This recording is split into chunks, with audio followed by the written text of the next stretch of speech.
And we're live here on Facebook or YouTube. YouTube. I'm still not used to that yet. It's a little crazy for us, and our mic doesn't seem to be super loud. Let me see if I can fix that. I don't know. Maybe I can. I hope so. Anyway, Rich, how you doing today? I'm doing good, Mike. Got a lot of walking in as I was out at the John Deere Classic, out at the TPC this morning, doing a little volunteer work out there. Got to see a little bit of action on the 18th green. Ooh, nice. With people coming on, with people putting in between making sure people stayed in our hospitality area, didn't try to wander off to areas where they weren't supposed to be. But yeah, we'll have that. Y'all have that, yeah. So, Mike, you're here. I am. It's 4th of July week, so we make the trip down every year. We have a big family reunion. So we do our best to make sure we do a show together while I'm here. All right. So, Mike, kind of a light outline this week. Is not much that we normally cover on a weekly basis happened this week. Yeah. We'll be talking the NASCAR corner as we got to talk about the street race and also the race down in Nashville, Tennessee last week. Yep. And a little bit of news happened in the world of NASCAR as another driver is getting a new ride next year. And Mike will also be talking about the Major League Baseballs. We got to talk the weekend Cubs, and we now know who's going to be starting the All-Star game down in Arlington, Texas. And that, yeah, you didn't leave me with much. Yeah, sorry, you were finalizing. We got the John Deere Classic, like we talked about. We do. Yeah, and we'll make some. We'll talk about. Are you a buyer or are you a seller, Rich? All that and more, but give me a second again, because I'm normally better at this. Trying to make sure we got everything for you. You want? Yeah. So we'll be talking. Seems like with the way the Cubs have been performing, it seems like we're talking every week. Buy, sell, or stand pat. So we'll give you that opinion. We'll give you our opinion this week on what they could do at the trade deadline. But Mike, go ahead and roll that intro.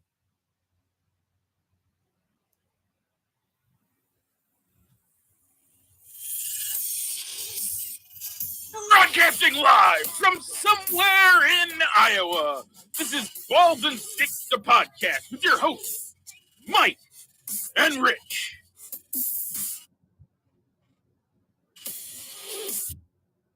Okay, and we are back.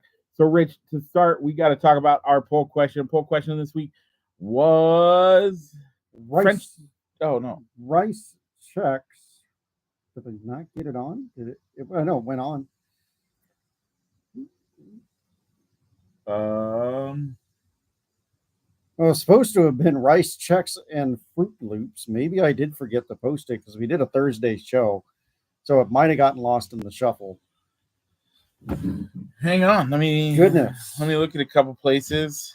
Facebook's always good about making sure you. No, it does. It looks like I forgot to skip a week. I skipped a week. Okay, well, that'll be our poll question this week. So with all the craziness of 4th of July, I must have forgotten to do our poll after we finished up on Thursday afternoon. So this week we'll still be talking cereal. We're going to do rice checks and Fruit Loops. So we don't have a poll question to talk about, like we normally do. So I will ask you a poll question. Okay. John Deere Classic. Saturday or Friday or Sunday afternoon, or the Chicago race. If I had a choice, it would probably be the Chicago street race. Okay. But I did sign up to volunteer, so I'll be out at the course, and we're gonna go see a country music performer, Lainey Wilson, afterwards as well. Don't know who that is. It's country music. I know you don't like country music. So. Don't know who that is, but that's okay. I would pick. I actually think I would pick the John Deere Classic. And I don't. Some of you may know, but I used to work for Delta Airlines and worked out at the airport. So every year I got to work the Classic at the but out at the airport when they had the charter fly out. I'm guessing they don't have that anymore, as they no longer are the week before the British Open. Do you know? No, I'm not sure whether they do or not. Okay.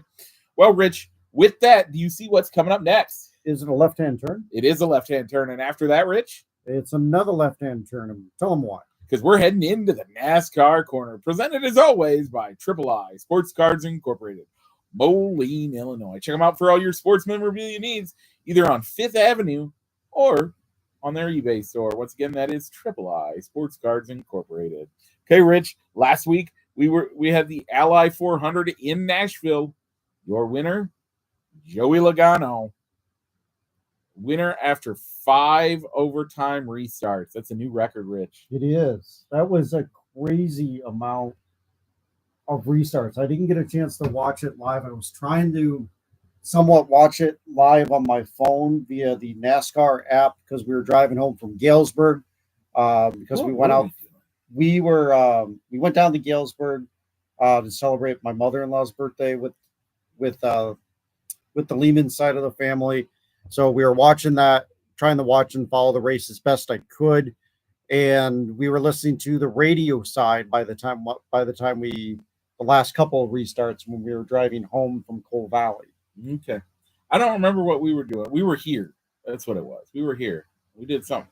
Oh, my nephew's birthday party. So, but crazy amount. I had high hopes as Ross Chastain, my pick to win the race, was leading, but got wrecked out on one of the restarts by Kyle Larson.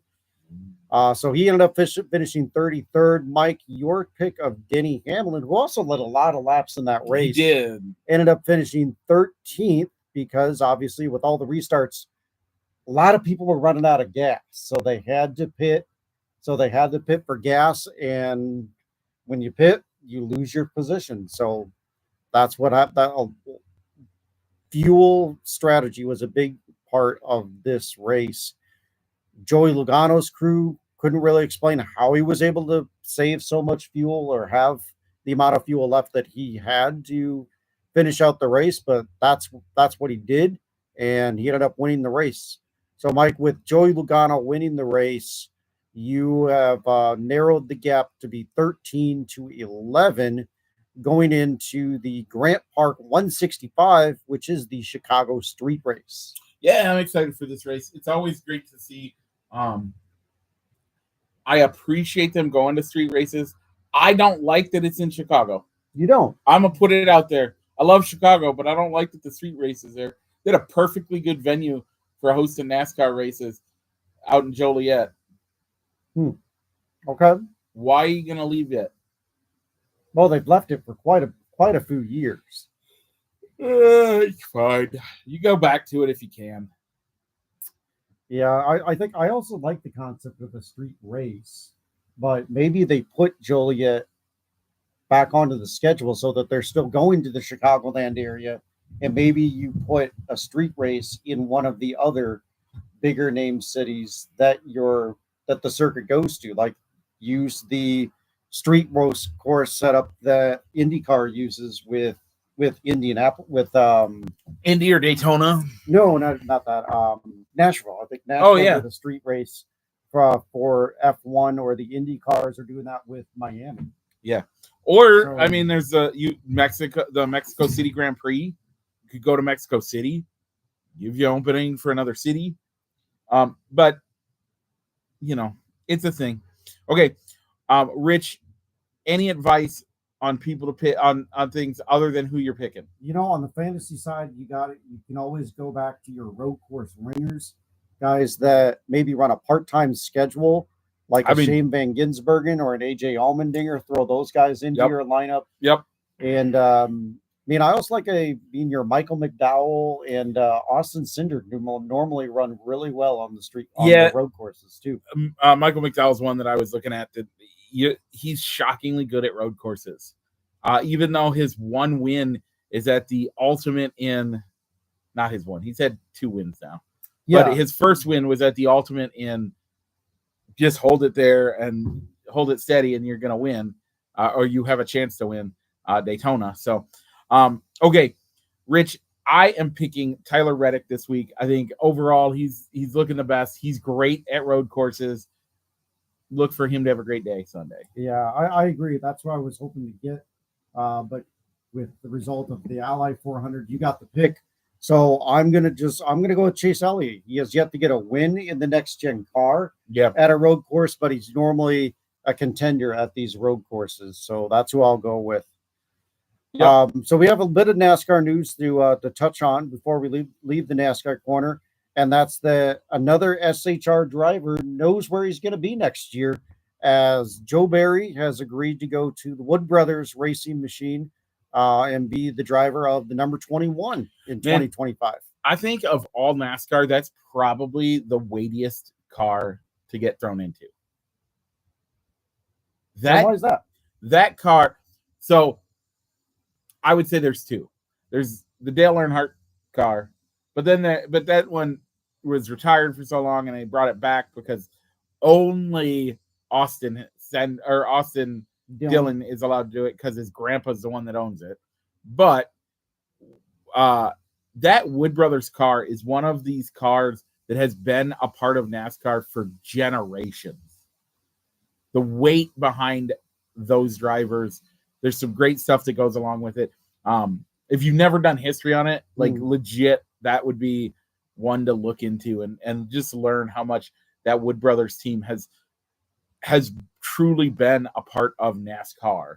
So, with that, Rich, so there's 2 with drivers that have an uncertain future where they don't know where they could be next year. Ryan Pierce and Noah Gragson, both currently driving for Stewart-Haas. Zane Smith, who's is under contract with Trackhouse, but he currently has he's with Spire. Yeah. But Michael McDowell is taking his seat next year at Spire. And then Harrison Burton, who just lost his ride to Josh Berry. And of the charters that we know are open, if I'm remembering correctly, you'll have 2 open seats at front row, 1 at Haas Racing, and then you'll have 2 SHR charters that are still for sale, as those have not been sold off yet. 350. 350. Let's give them 350. We'll buy their entire operation for 350. We'll call it Balls and Sticks. So are we going to try and get the SHR race shop in that deal too? Oh yeah. So okay, we'll go up to 450 for the race shop. Okay. So does that include their charters in the Xfinity series too? Yeah, let's do it. Why not? Let's do it. If you want us to buy it, donate $3 million or $3 billion and $50. Yeah, would that even get us a sponsor? I don't think we'd be able to run very many races with that much. $3 billion? Oh, $3 billion. Yeah, I think we could. $3 billion would be okay. $3 billion. If you want to send us $3 billion, we'll run a race team. You watch the show. You know how much we know about NASCAR. Seriously, if you want us to buy that team, like, comment, subscribe, and send us a super chat worth like $1 billion. I'll settle for $1 billion right now if you want to do that. Okay. So, and then we'll buy it and we'll have fun. We'll get like random sponsors. You know who we're gonna have sponsor the first car, the one of our cars? We might have to pay them to sponsor the car, but yeah, we could. Who would it be? We're gonna have Triple I Sports Cards Incorporated as our prime sponsor. On the hood of the car? On the hood of the car. I thought you were gonna go with Whitey's Ice Cream. Ooh. Do you think that would go over nationally? Does it matter? We own a charter. We have to make some sort of money here. What's it gonna look like when the Whitey's ice cream Ford, I think is what they run? It doesn't matter. If we buy the charters, we can align ourselves with any manufacturer. Toyota? Yeah. Okay. The Whitey's Toyota is passing a certain number 23 car in the deep south. Yeah. How's that gonna look? NASCAR gets a bad enough rep for being rednecks and racist. Happy Joe's. Happy Joe's. Happy Joe's is going more national, more. Yeah. They have locations now, I think, down in Arizona. And they have them in Montana. Really? In Montana? Montana, Minneapolis, Minnesota has one.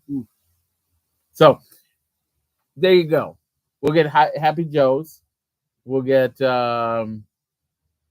where's the race shop going to be? Are we going to somewhere in North Carolina? Are we keeping the North Carolina one, or are we going to build our own race shop here in the Midwest?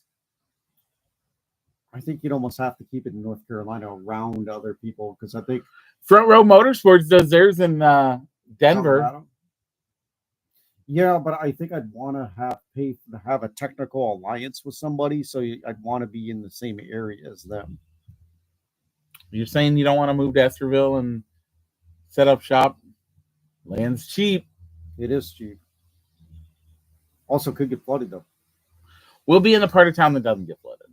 Okay. We're not Spencer. Okay. With that, any other NASCAR news you want to talk about?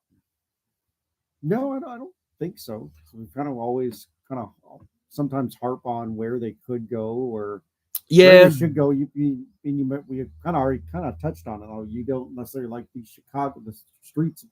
Them being on the streets of Chicago, is there's other places where they could stage a street race. Yeah. Why would you have a city that has a purpose-built track for NASCAR? Joliet was built for NASCAR.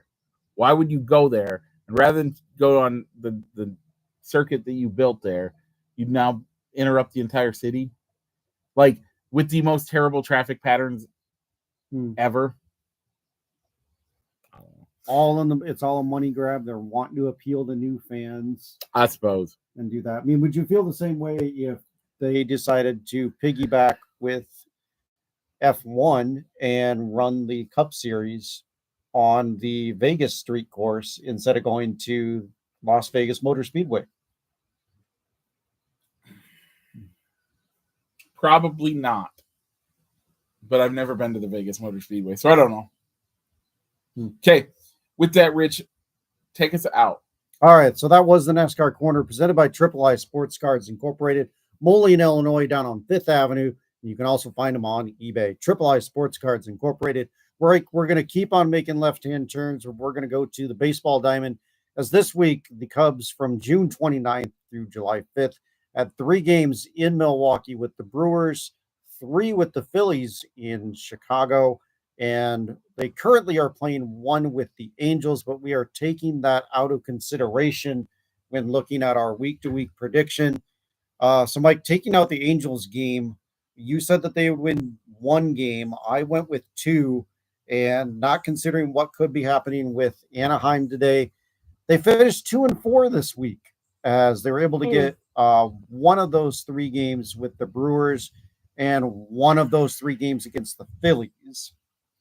How is it that I still don't feel good after that win yesterday? And, man, I don't know.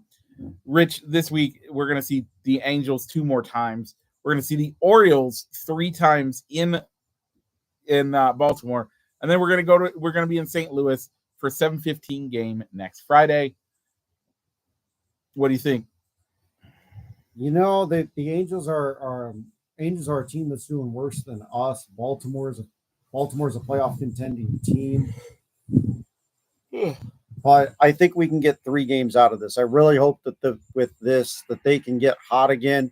going into the trade deadline to where management needs to make that difficult decision of, well, what type of move do we make? And it's not to where, and they can get hot again like they did last year around July. Rich, and you kind of hinted at it. I did. I tried. What's the biggest thing that Cubs fans have hated for years? The June swoon. And we had that. What month are we in? We're in July now. No more June swoon. Time to get them bats going. Time to get working again. Let's see them Cubs do what they do. It's time to get hot in July. I'm giving them 4 games. All right. So so next week won't have a big schedule to look into because we're going to be talking about the All-Star game. So before speaking of the All-Star game, we got some leftovers from last week to talk about, as we've totally forgot about it. But Hall of Famer Ryan Sandberg was honored with a statue on Gallagher Way last week. Yeah, well deserved. Well deserved. I mean, how is it that he hasn't had one up until now?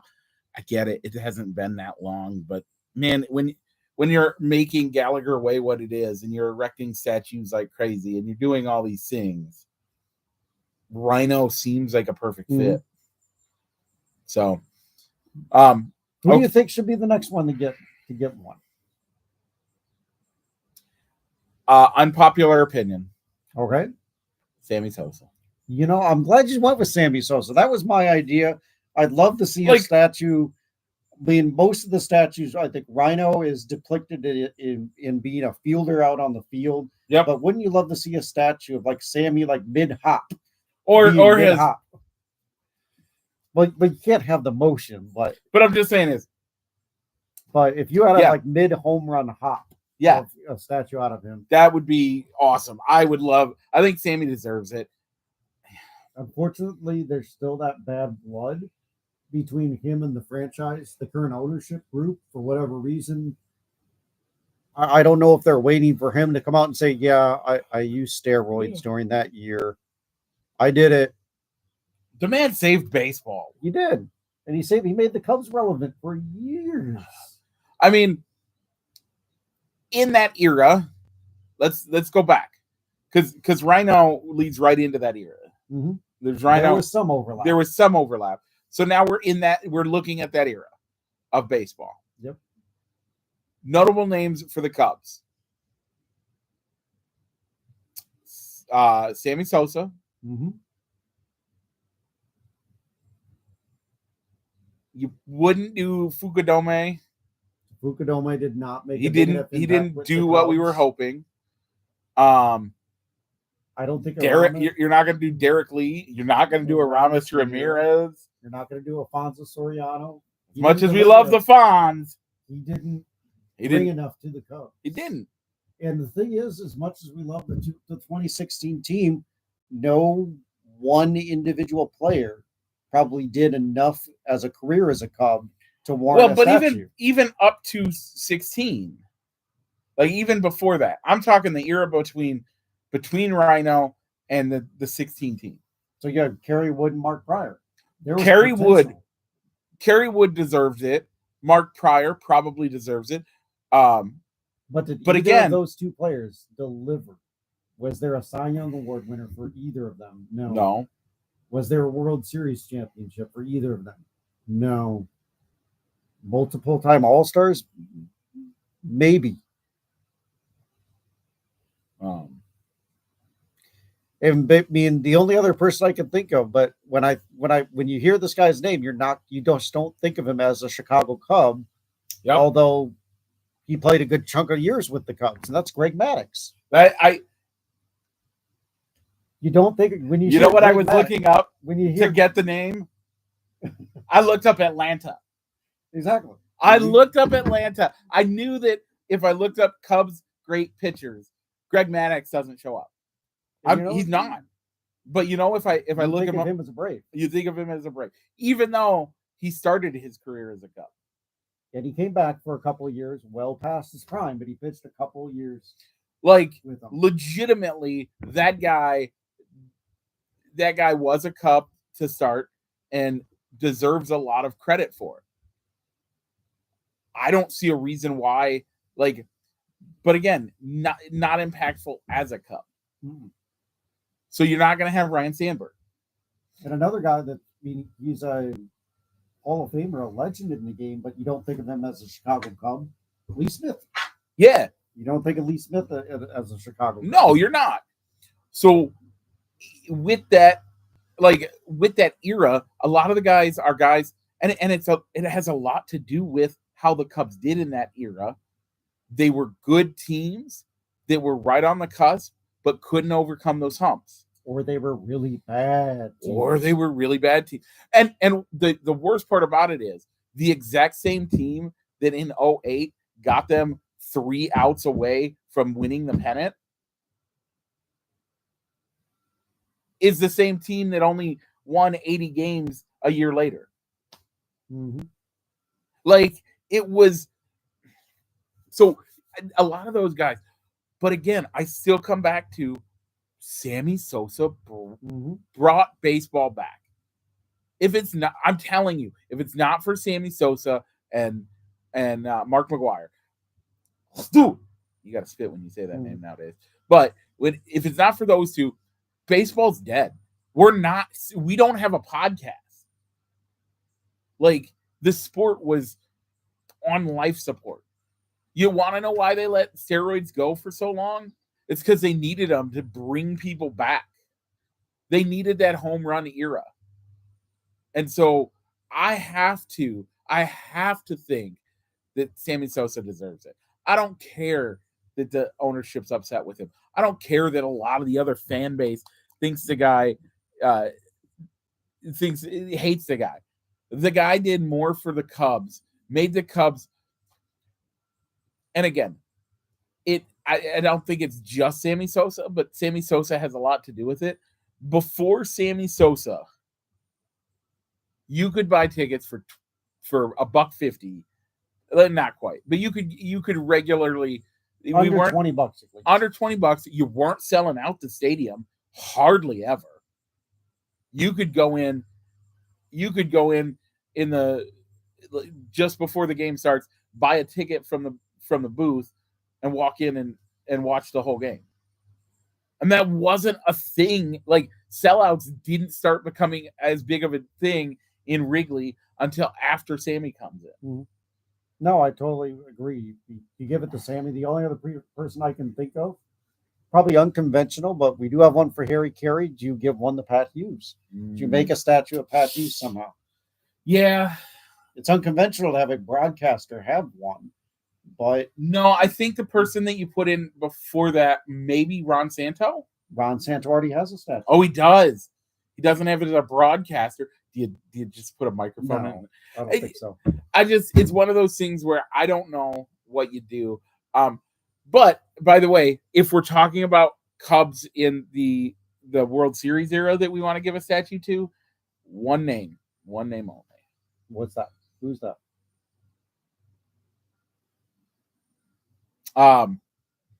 You asked, like, I had it right here. Jake Arrieta.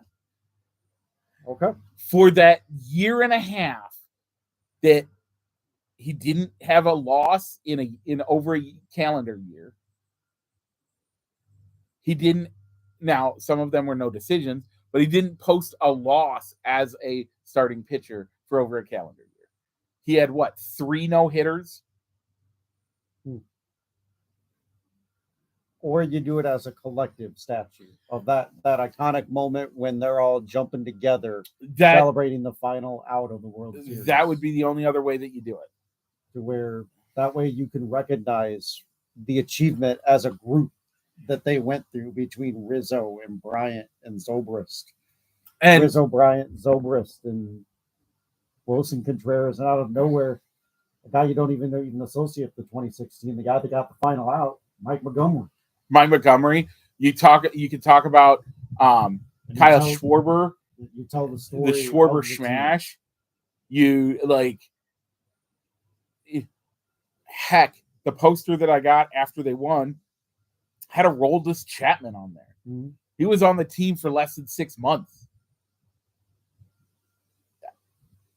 That's the only thing that you can do to recognize that 16 team, because no one player had a big enough impact to say that to immortalize him, not even as a retired number, let alone a statue. Yeah, no, I agree. Okay. With that, Rich, let's keep talking baseball as we have NL starters and AL starters for the All-Star game. Let's start out with my favorite player on this list, the catcher. Oh, wait. It's William. It's William. It's Wilson's brother, isn't it? It is. It's Wilson's Sorry, brother. I looking at it from back here, and it's small enough. I thought, oh, is it Will? No, it's William, not Wilson. So yeah, William Contreras of the first place Brewers. Not my favorite player, by the way. I right. misspoke there. All right, going around the infield, Bryce Harper of the Phillies at first base, Kentel Marte of the Diamondbacks at second, Alec Boehm, the third baseman from the Phillies, and rounding out the infield is Trey Turner from the Phillies. And in the outfield, you have Christian Yelich, Jonathan or Jerkson Profar, Fernando Tatis Jr., and your DH, Shohei Ohtani. It's a good team. It is. I mean, the only thing, if it wasn't for the injury, I'd say that Mookie Betts kind of maybe like a snub there, but he's injured. So even if he had gotten elected through the fan vote, you still would have, he would have been an injury. He would have gotten an injury replaced probably by Turner. Yep. Over on the American League, Rich, give us the infield. All right. Behind the dish will be Adley Rutschman, Vlad Guerrero Jr., Jose Altuve, your favorite player, Mike, Jose Ramirez, and Gunnar Henderson on man in short. Mike, give us the outfield and the DH. You got Aaron Judge, Juan Soto, and Steven Kwan. Your DH is Yordan Alvarez of the Asterix. Yeah. Not too many surprises on the American League side. No. So Mike, we got to put it out there one quick. I'm sure the rest of the All-Star game roster will come out when we talk next week. Yep. Who deserves to make it from the Cubs? Cubs got to have at least somebody. Who's going to be their one All-Star? I don't think they got enough to get two people in. So there's probably only going to be one. How about the only guy that and I'm going to steal it from the next segment that we talk about, are you buying or selling? But I'll steal the question. The only guy that I think will get anything from a sale. How about Ian Happ? I mean, he's the only one that makes sense, right? You know what, Mike? I don't think it'll be Happ. He's been our token All-Star game player the past couple of years. But he's a token All-Star player because he's the only guy on the team that deserves to be there. Yeah, I think I probably have to give it to Shota Imanaga. Yeah. He hasn't looked as dominant as he was in April and May, as I think there's more tape on him, so people have figured out what to do with him, how to hit him. But I think his early season success and that he's the only Cub worthy to make it, I think gets him the nod to go down to Arlington for the game. Sure. Mike, I don't think he'll pitch though. No, he'll pitch.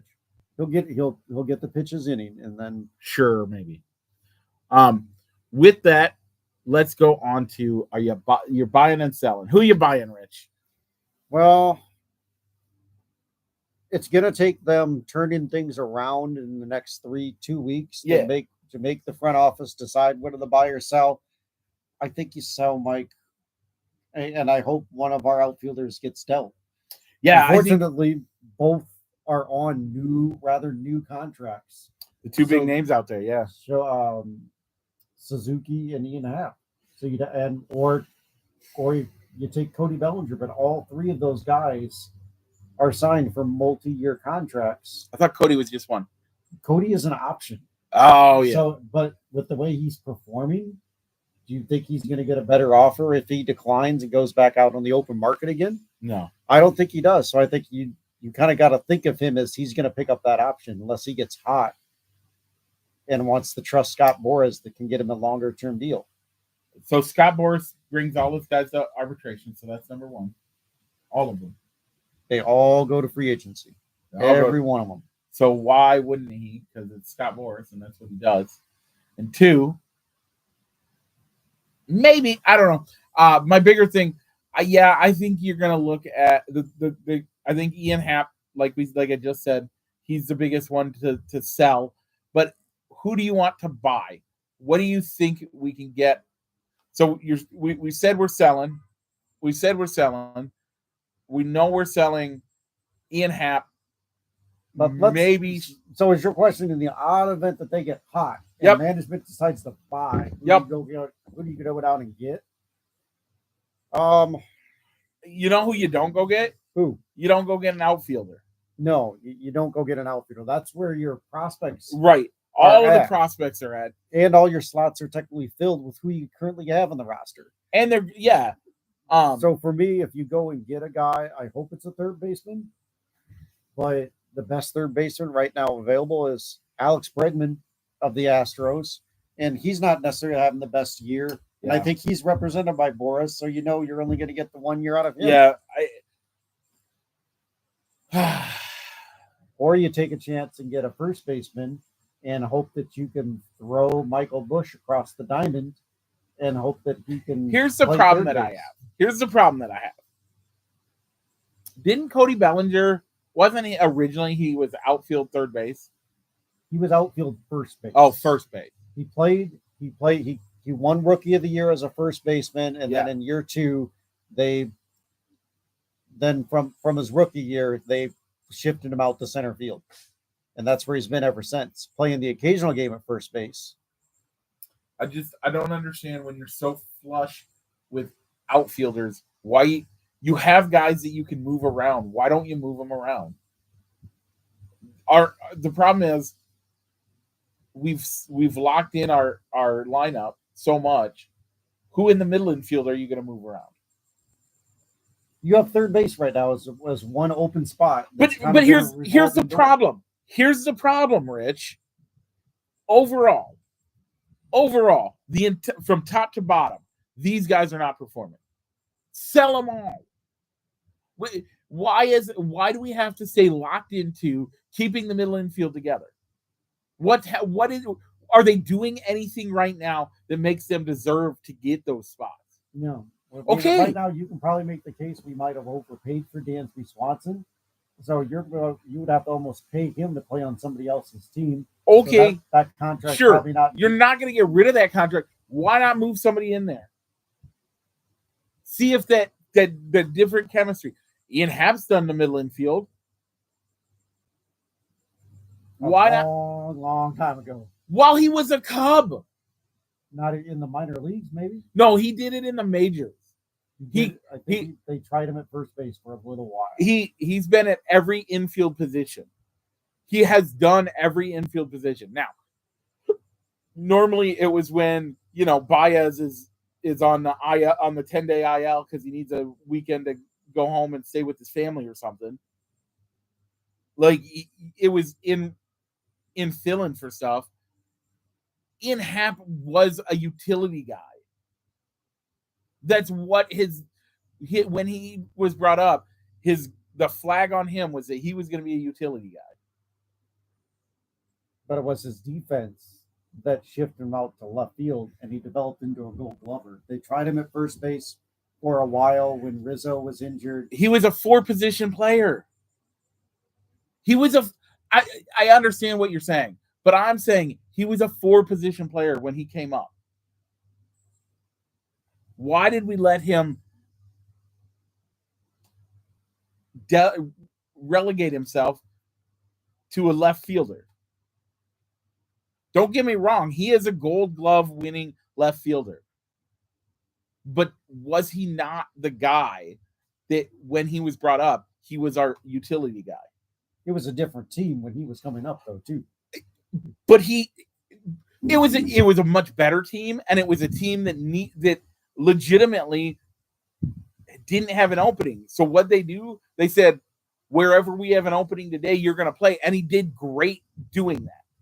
Actually, Mike, he struggled when he first came up. He struggled. You're right. His defense struggled, but they were trying to make him replace Dexter Fowler in center field.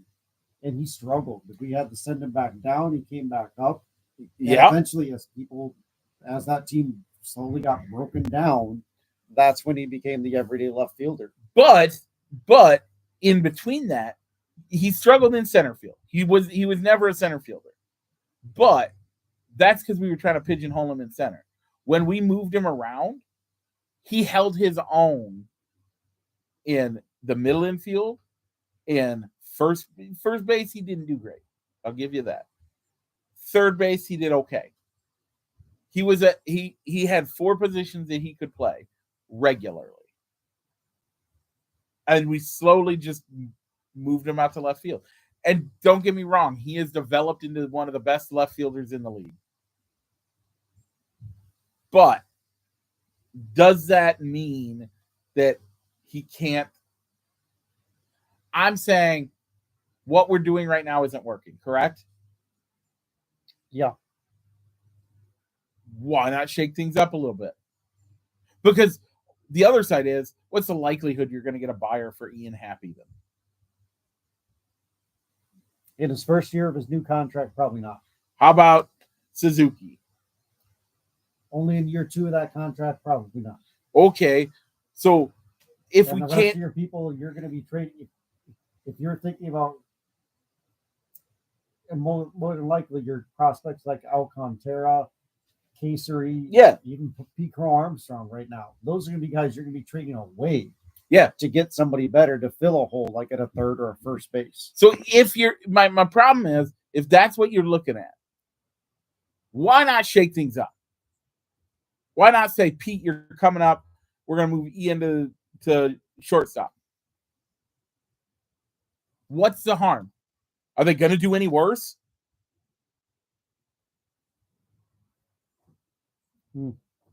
Like this, that's kind of the predicament that they're in right now with Christopher Morel. Yep. We need to get you in the lineup. That's one place. That's a position that you've played going all the way through the minors, and they're willing to sacrifice the defense. So you're saying apply that same logic to an established Gold Glove outfielder? To everybody. We need to. What we are doing is not working. That's what I'm saying. And if we want it to work, we have to change things. Why are we so afraid to say move you can't move Seiya? That's not going to work. But Ian Happ, he's done it. It's been 5 years, but he's done it. So have him start taking grounders at third and see what happens. What's the work? Is he going to be any worse than Morel? I don't know.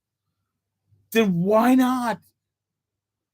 If that opens up a spot for somebody down in the minors, if that gets Pete Crow Armstrong able to be on the major league roster, he's been getting regular playing time. Okay, good in center field, but we don't know what we have in Casery or Alcantara.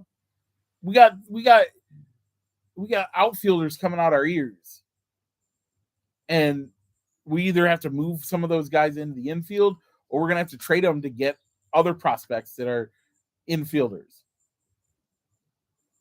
At some point, you gotta bite the bullet and say we gotta try something.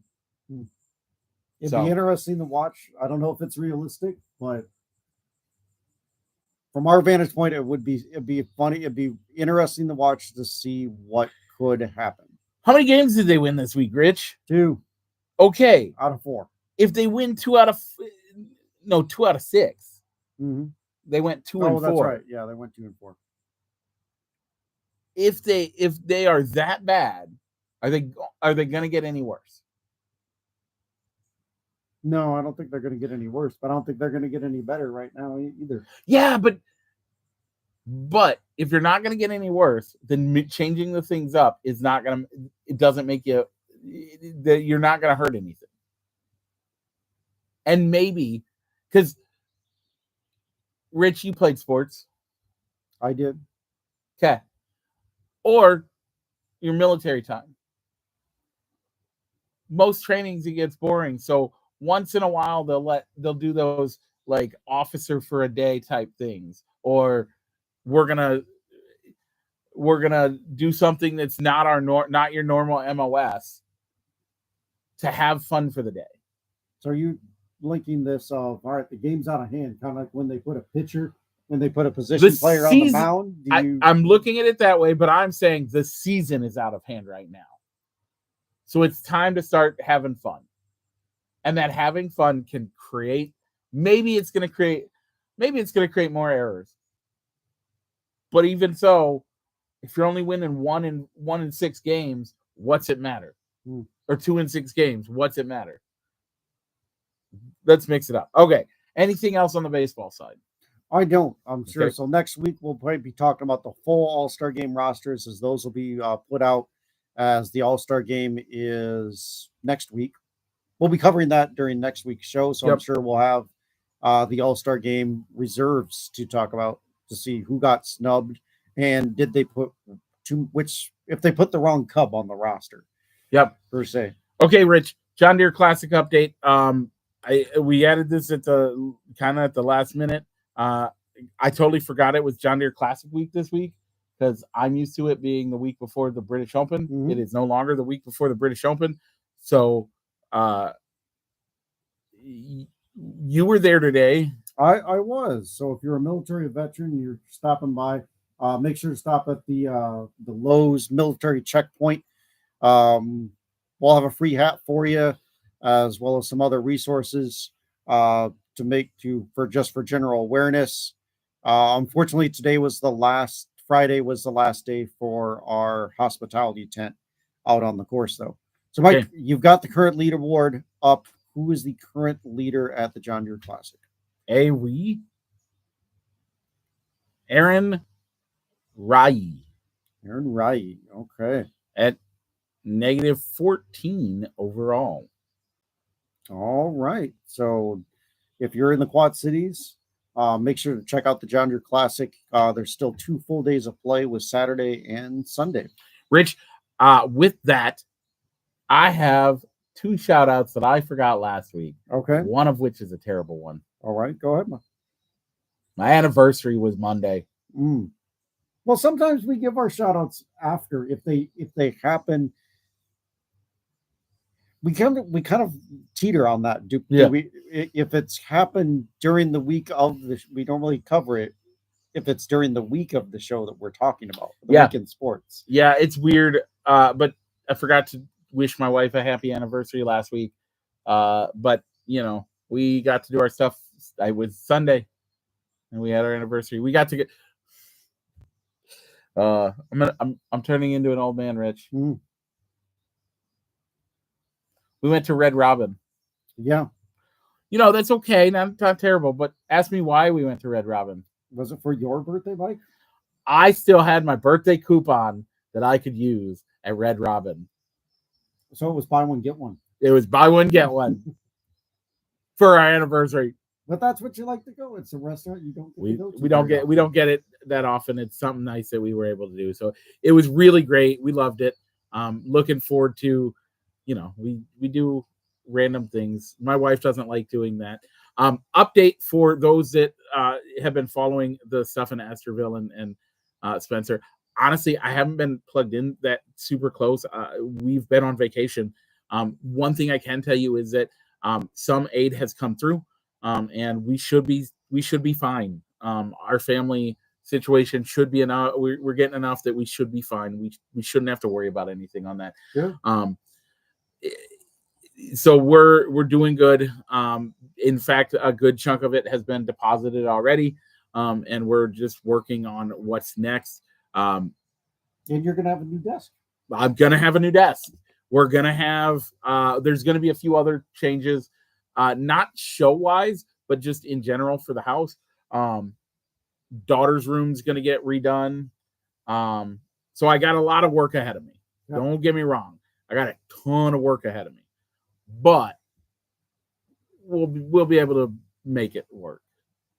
Glad to hear. So I gave my shout-outs, but I'll give them again because we kind of teeter on that line to if it happens during the week, if it sometimes we'll give a shout out for after the event. Sometimes it's before the event. But for birthdays for both of my mom and mother-in-law, as my mother-in-law's birthday was July 1st, and my mom's birthday was yesterday. 4th of July. 4th of They July. always have fireworks for your mom's birthday. Always. Sometimes a parade if she chooses to go to She it. chooses to go. She should get to just sit in just be in the parade just because it's her birthday. Mm. And people throw the crowd then throws the candy back at her. Mm. She does do the firecracker run. Ooh, She does the firecracker run every year as well. Awesome. Okay, Rich. With that, do you have people want to watch us? And I've been terrible about it, so I'll try to be better. But if you want to watch us and you don't have a YouTube, but you have Facebook, check us out on Facebook.com/fans of Balls and Sticks or Balls and Sticks. Generally, I'm going to try to get these videos up there. But if you want to participate in our poll question, that's where you do that. Rich, they got a 5-hour drive, and they want to slam through a bunch of our shows. Look us up wherever you find and download all your other podcasts. Apple, Spotify, and whatever Google puts their YouTube platform. Music. YouTube Music now, okay. Just to name a few. And if you're watching us here on YouTube, either live or at a later date, make sure to like, comment, and subscribe so that our channel can reach more people. With that, Rich, let's roll the intro.